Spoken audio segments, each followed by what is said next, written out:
Hello and welcome to the section on Photoshop and color. So this section is one of those often overlooked subjects that a lot of people overlook, don't learn about, don't think about, or don't think that they need to learn about it. So it's not something they pursue. It's not a very popular or sexy subject. It's actually quite boring, but it can have a profound effect on your workflow, your artwork, and much more. And here's why.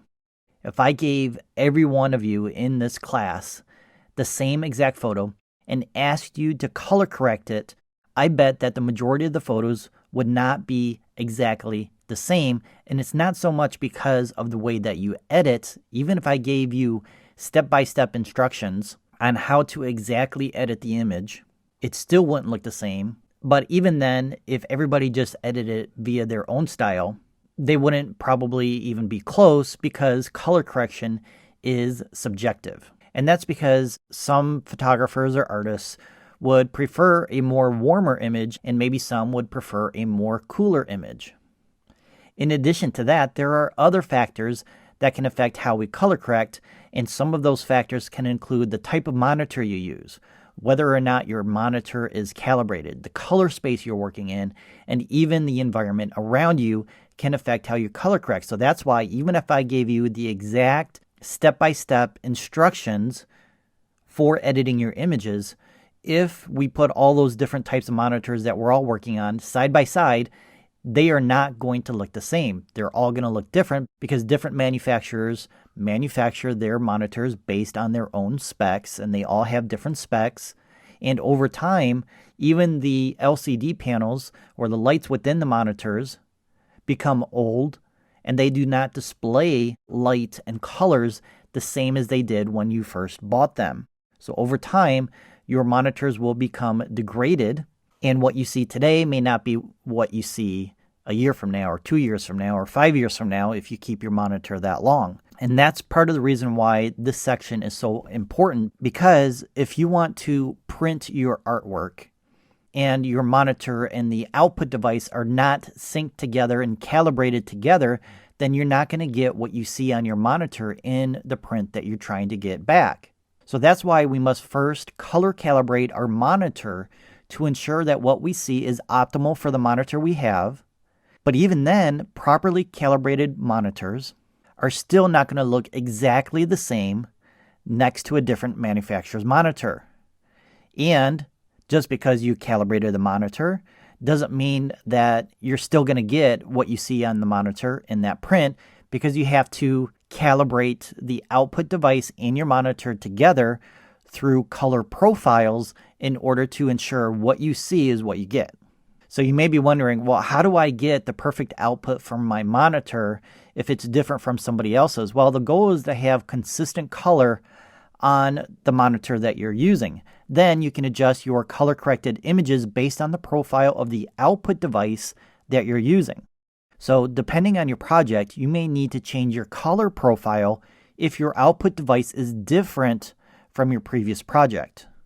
And just like how our monitors are different from one manufacturer to another, so are our output devices. I could have an Epson in-home printer, but if I send it off to my professional lab that's using a Fuji printer that costs $200,000, I guarantee you the color profile for that machine is going to be different from my desktop printer that cost me $2,000. It's not so much the price, but they are manufactured different. Different type of media is being applied to the paper versus my in-home inkjet printer versus professional printer at a lab. So we're going to go over changing your color profile in the next lesson. But first, in this lesson, we're going to look at how we can properly calibrate our monitor, which is the first step in creating your color workflow. Now, there is a specific tool for which you can use that, which will properly help you adjust your monitor's calibration. Now, we could also do this manually without the tool. However, using the tool will do so more precisely than if we did it manually by eye, because there are too many variables when calibrating, and hardware will be much more precise versus just using our eyes. Again, it all depends on how important color is to you and the projects that you're working on. So the tool that I'm referring to is called a spider. So spiders are electro-optical measuring devices. Now these devices are not free and are something that you have to buy. So if color is important to you and your clients, then it's a small investment to ensure you have your monitor properly color profiled and calibrated. Now on average, prices range from around $100 to $250 for the basic units. Now, there are different vendors that offer spiders, and they are typically providing the same type of calibration. But one of the more popular spiders is by Data Color. And here's their website address, and you can also do a Google search for color display spiders to find other manufacturers. Now, some spiders can also give you a before and after of your color calibration, and some will even take your ambient light in the room that you're working in into consideration as part of the calibration, which simply means it will measure the ambient light in your room as it's calibrating to ensure that you get consistent results. Because if you calibrate your monitor with your lights off, but you edit with your lights on, then you're going to see something different versus having the lights on versus having them off. Or maybe you don't have your lights on, but you have a window in your office and you have light coming through that throughout the day. Well, the light in the afternoon is going to be different at sunset. And then if you're working at night, you're not really getting any light in. So again, what you see is being affected by that light spilling into your office and onto your monitor. All right, so to use the spider, you're simply going to attach it to your monitor and then follow along with the provided calibration software. Once you've completed all the calibration steps, you can then save that information as your monitor's color profile. Now, like I mentioned, over a period of time, your monitor's colors may shift as it gets older. Therefore, it's important to recalibrate your monitor on a regular basis.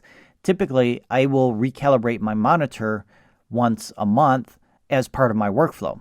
So, monitor calibration is a very important step in an efficient and productive color workflow. So, I highly recommend looking into purchasing a calibration system to get your monitor set up properly. All right, so in the next lesson, we're going to go over color preferences for Photoshop.